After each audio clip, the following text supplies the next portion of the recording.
What's up, everybody? It's me, Chargebladeygo, and today, since RWBY Volume 8 is coming out on November 7th, I figured, well, why not do what deck would this character play in the game of Yu-Gi-Oh!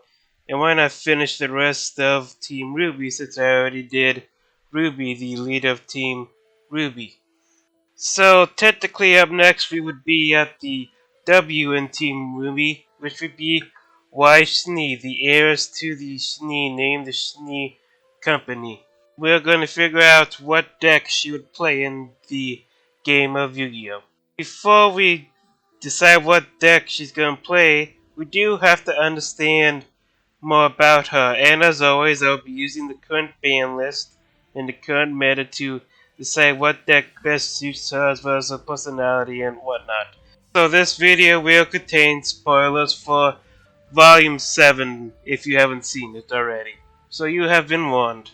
I'm not going to go over the World of Remnant because I already did that in the previous RWBY video that I did on the series. So if you're interested in learning more about it, go check that out. But now we're going to talk about Weiss Schnee at last. Okay, so Schnee wanted to become a huntress to better protect herself. They said that she wanted to become a huntress so she could successfully take over her father's company because she's the heiress to it. Weiss does have a good reason on trying to become a huntress because members of her family have been killed by a terrorist organization known as the White Fang, which is a all faunus group. Faunus basically part human, part animal, only one trait. And the Schnee Company, since her father, Jock Schnee, took over the company, they have been under great scrutiny for abusing their faunus workers, not treating them well. But the show kind of messes up on that, to be honest, because in Volume 7, Jock has a faunus butler, and they set up Jock to hate faunus, so why would he have him as his butler? And he knows vital important information as well, so that doesn't really make any sense, but that's on the show's part.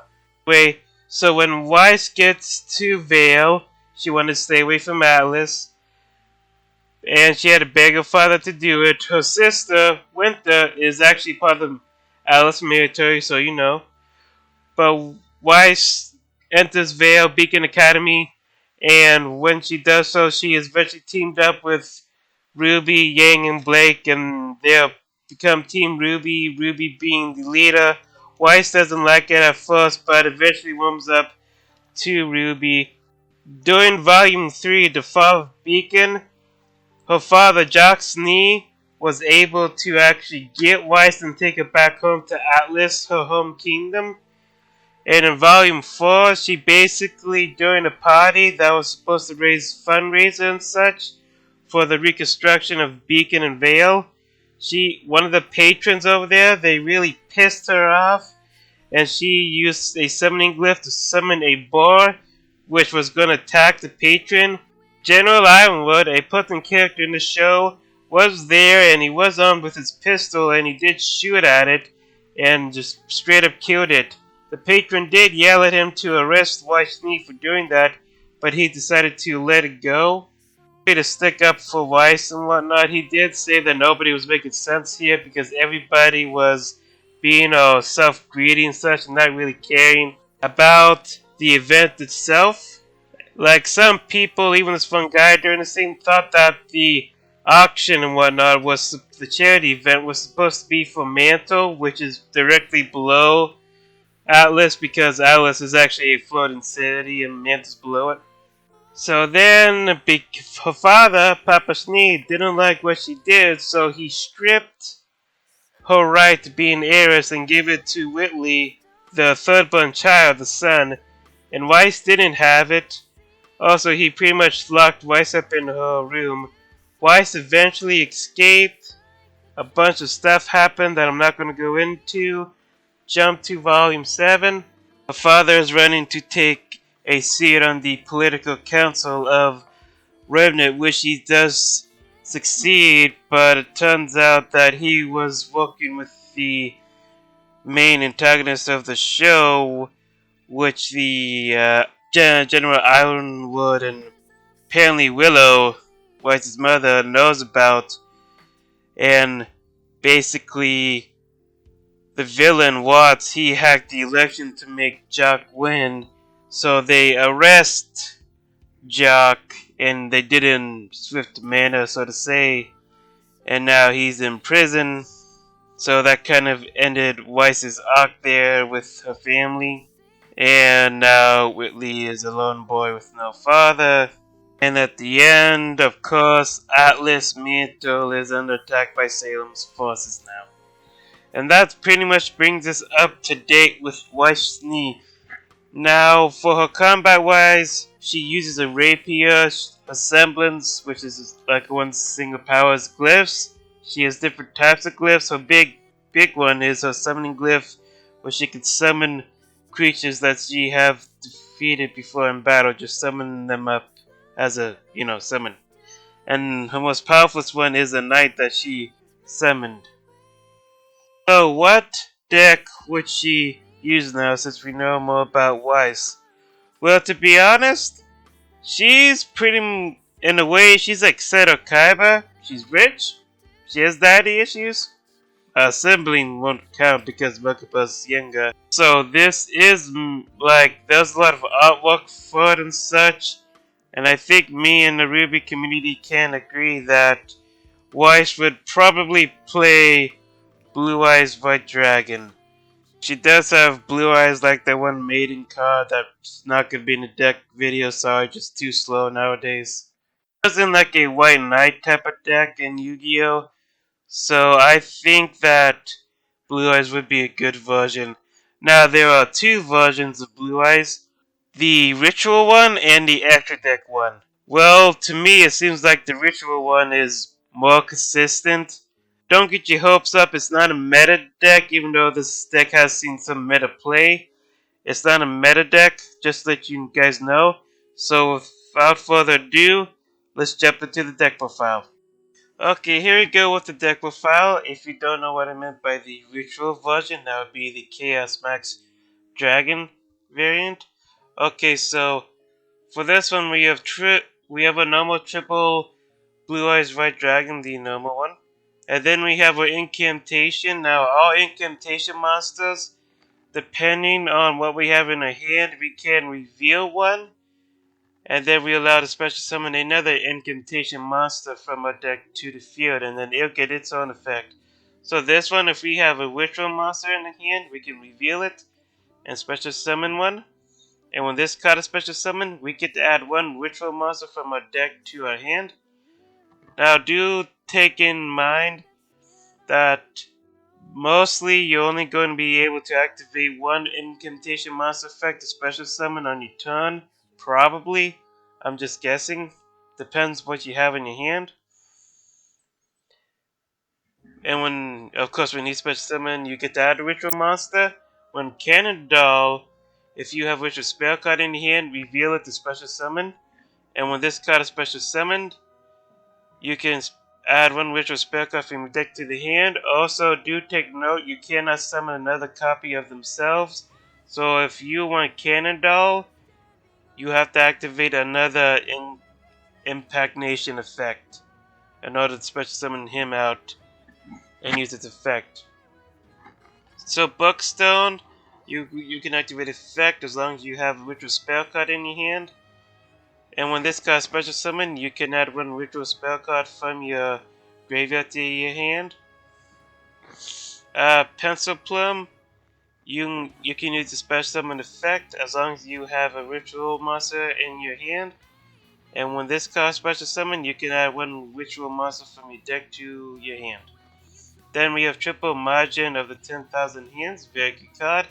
When it's normal flip summon, we can basically search out a ritual monster or spell from your deck and add to your hand, so that is very useful. And that's why Incantations is useful as well, so you don't waste your normal summon. And then we go to our beloved Chaos Max Dragon. It is a beast deck, 4,000 attack points, must be ritual summoned. with Chaos Form or Advanced Ritual Art because this helps bypass it. So your opponent cannot target cards with effects on this card, and it also cannot be destroyed by opponent's card effects. If this attacks the defense magician monster, we get to inflict double damage. So let's say if our opponent has a 0 defense point monster, we attack into that. The piercing would make it 4,000 damage to them, but since Chaos Max Dragon's effect is going to double it, it's going to be 8,000, which would be game. We have 3 of those. Then we have Blue Eyes Chaos Dragon. So when it's summoned, your opponent cannot target it with card effects, also can't be struck by card effects, which is nice. When it's summoned using Blue Eyes White Dragon, when it declares an attack, you can change the battle position as many monsters your opponent controls as possible. And if you do, the attack and defense of those monsters becomes 0. This turn also, if it attacks the first position monster, inflict piercing. So if your opponent has monsters on the board, and if you have both these, attack with this. Assuming they have 2 or more, then attack that, make them all go defense, run over that one, inflict 3,000, go over this game because of its effect. Then for our last ritual monsters, we have 2 incantation Jasmine Slimes. We can ritual summon this with Implication Reception, reveal this card from our hand. We can discard a card, and if we do, we can special summon 1 incantation monster from our deck, so that is very useful. Also, during the end phase, we lose 2,500 life points if we do not special summon a ritual monster this turn after we resolve this effect, which we will be. You can send 1 implication card from your hand or face up on the field to the graveyard. Then target 1 monster your opponent controls, destroy it. So it is nice monster removal. Then we have Invitation Inception. We can use this to summon any ritual monster. It doesn't matter if we exceed or meet the level requirements. If this card's in a graveyard, we can send 1 Invocation card from a hand face up on the field to the graveyard, except itself. Another copy itself, special summon 1 Incantation monster from your deck, and then add this card to your hand. So it is a very useful recycling ritual spell card. Then we are running She and Spies. I'm not running Ibly because Incantation pretty much blocks us out from the extra deck, so it would be slow. It would actually slow the deck. So that's why we're running Triple She and Spy, so we can give our opponent Incantation. That's the only reason why we have it. Triple Trade-in, so we can discard one of our level 8s, and then we can draw 2 cards. Double Melody of the Awakening. I was thinking of 3, but maybe since I'll drop it down to 2, I think it's fine if we have 2. 2 or 3 is what you want to play for the most part, but I dropped it down to 2 so we can play some other cards in the deck. Triple Pot of Extravagance, best draw card you're going to have. Also, you won't be able to draw any cards by card effect for the rest of the turn after you activate it. And since we don't use the extra deck, we can banish 6 cards every turn. Unless we have 3, then we can only banish 3. But that is still a pretty great card. Chaos Form is going to be a normal spell card for summoning out of rituals that are Blue Eyes.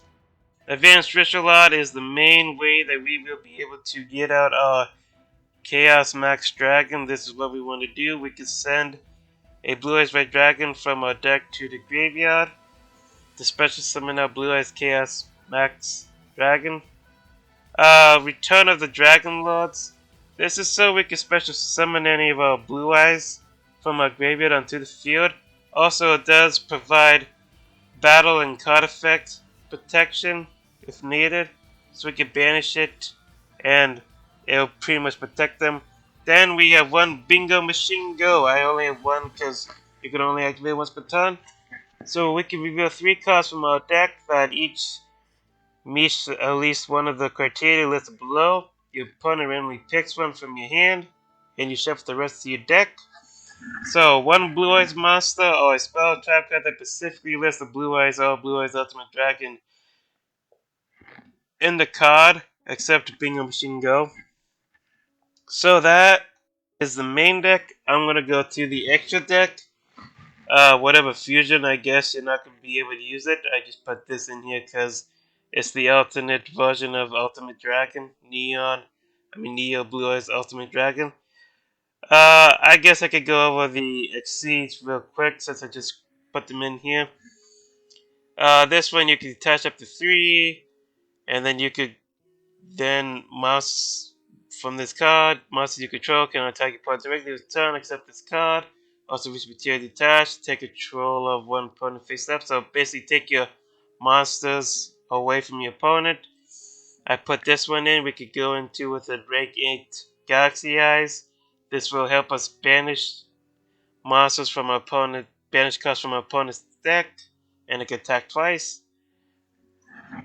This one will be able to detach one material from this card to attack one. Okay, so basically monster destruction.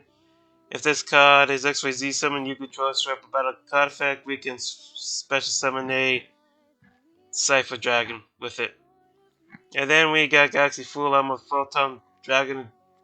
I just have it in there for fodder, just does stuff with equipped spells, but we can detach material to destroy a face-up card they control. Dragoon, your opponent cannot target this card with effects, detach one material card, take 2 Dragoon numbers with different names from your extra deck. So yeah, just fodder. His Cypher Dragon, it can help take our opponent's cards. Hope, in case we need to negate. You can go into your extra deck if you want to, but you're probably not going to do so most of the time. Suns, because when... Okay, so Heretical Sun Dragon Overlord of Hellpleos. We could detach material, tribute any number of monsters from your hand or field, and destroy that many cards. Divine Dragon Knight Fairground, it pretty much protects any monster you want, but its effect is negated. Dingirsu, because you can protect your stuff. Galaxy Light Photon Lord, it's there for negation. And that's about it for that one. Number 1 Dragon, basically big beat stick. 2 number XYZ monsters with the same name and rank. Once per turn, you can detach 1 XYZ card. This card gains equal to the combined ranks of all XYZ monsters currently on the field times 1000 until the end of your opponent's turn. When this card destroyed by card effect, you can destroy as many monsters on the field as possible, minimum 1. Then each player sets one spell track card from their graveyard to the field. That's actually kind of bad if they're playing Outwitch. When your opponent clears an attack where this card is in your graveyard and you have no cards on the hand field, we can special summon it. Name of Phoenix to destroy back row. And we have Heretical Seal. This card will basically, we contribute 1 monster from a hand or field, return 1 face-up card to the hand. If this card is tributed, special summon drag monster from a hand or deck, but makes attack and defense 0. That's basically about it. So I hope you guys liked the video. If you do, hit the like button, leave a comment, tell me what you think about my decision and whatnot, and tell me what you would have given Weiss instead of this deck. And if you do really like it, hit the subscribe button, hit the notification bell, make you select all. I have been Chargebladeygo. Almost said Yugioh. And I'll see you guys next time. Bye.